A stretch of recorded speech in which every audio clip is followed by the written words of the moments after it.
Hello, and welcome to another episode of What Would You Do? Today's episode is going to cover the issue of stewardship and ecological ethics, specifically concerning pollution. Our team has created an end-of-the-world scenario in which I, Sabrina Valdivia, will be acting as a highly intelligent scientist on the news, proclaiming the bad news that the world will be flooded with pollution in 30 years, if we don't clean up our act now. We will put our contestants to the test and see how they react to this news broadcast about the end of the world, which they think is real. We have carefully selected 2 participants to react to this newscast based on varying genders, race, and religion. The first participant is Angelina Savarese, a white female atheist who isn't very green-thumbed. The second participant is Ali Rober, a white Catholic who loves everything about God's creations. Through this episode, we will examine how our different participants, specifically in regards to religion, view stewardship and ecological ethics. Let us now take a look on how this scenario progressed and its outcome.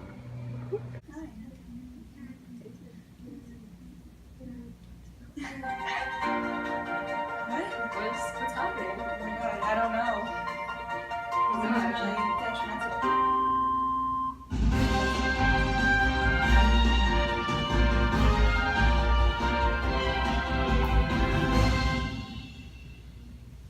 Attention everyone. Important message for everyone to hear. Some other colleagues of mine and I have determined that with many tests and trials that the end of the world is near. The poor way we have treated our planet in the past has led us to this moment. With our statistics, the air will become poisonous in about 30 years from now. So unless we act now, our lives are in jeopardy as we know it. Oh my god, we have to do something. I mean, I don't know. It seems kind of stupid to try to change now. We're already close to the end, you know? It's not like we're going to get everyone to agree with us and just change their minds about the earth. We got ourselves into this, you know? Now we got to pay the price. It isn't stupid, it's our Earth. It's God's creation.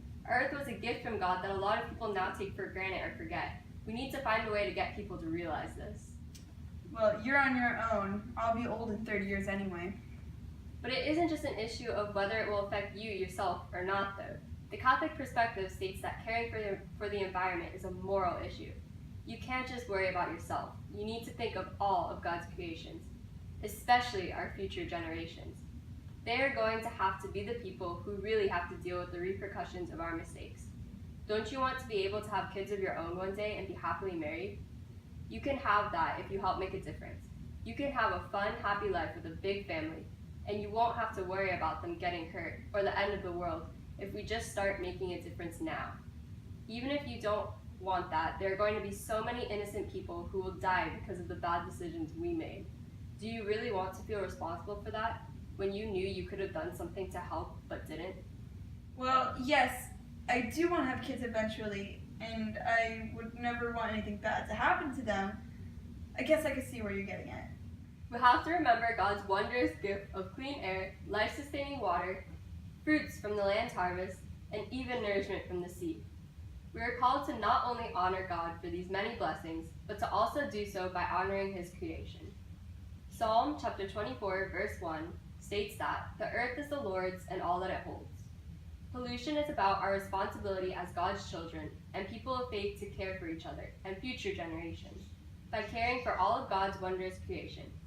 Like Pope John Paul II said, we cannot interfere in one area of the ecosystem without paying due attention both to the consequences of such interference in other areas and to the well-being of future generations.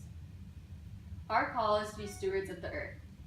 A bishop pointed out that as stewards, we seek to explore the links between concern for the person and for the earth, and for natural ecology and social ecology. The web of life is one. For example, those of us in economically developed countries have a duty to examine the ethics of responsible usage of God's resources. These resources do not belong exclusively to us. They belong to God and therefore are to be treated with reverence and used prudently. As children of God and brother and sister with each other, we need to be more prudent in the use of God's resources so that we can share the gift of God's creation more fully with the poor and marginalized. But why should we be responsible for other people's poor conditions? It shouldn't be my responsibility to care for the poor. I have my own needs to protect. It's not like one person could make that much of a difference anyway.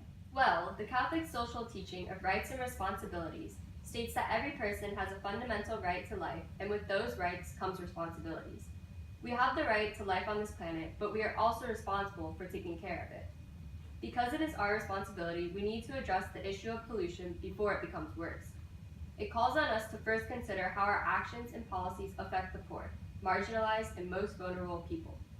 As God's children, we must never forget our moral obligation to our brothers and sisters in need. In addition, the Catholic social teaching of stewardship of creation tells us to show respect for the Creator by respecting His creations. God created our world, and it's our job to take care of it. This relates perfectly to the issue of pollution. We need to take better care of our planet by putting an end to this issue of pollution. I never really looked at it like that before. I always knew that the moral object of polluting the land and littering was wrong, but I didn't believe that polluting made me a bad person. I never really looked at the big picture. My intention was never for the end of the world to come.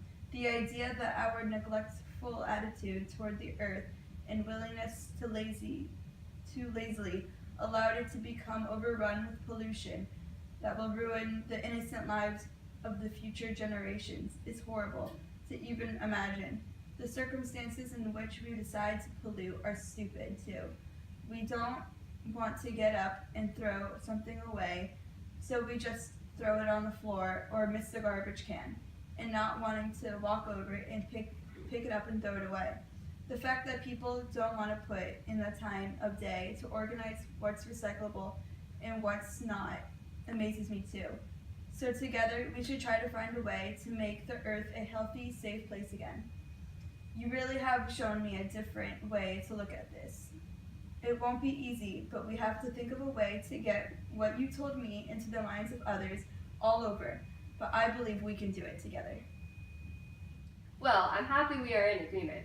We just need to find a way to tell the world that we can save the earth. We just need to all put in a little more effort. If we all just use the virtue of temperance, which is the virtue of moderation that brings balance to our life, we can make a better world. We can live in moderation and not destroy the world with the vice of gluttony. This is the overindulgence of anything to the point of waste. This includes being too lazy or not willing, or using too much of things to do something so simple as to pick up garbage. If we all do this, then we can easily be happy and healthy again. Let's go on to make our world a better place one step at a time.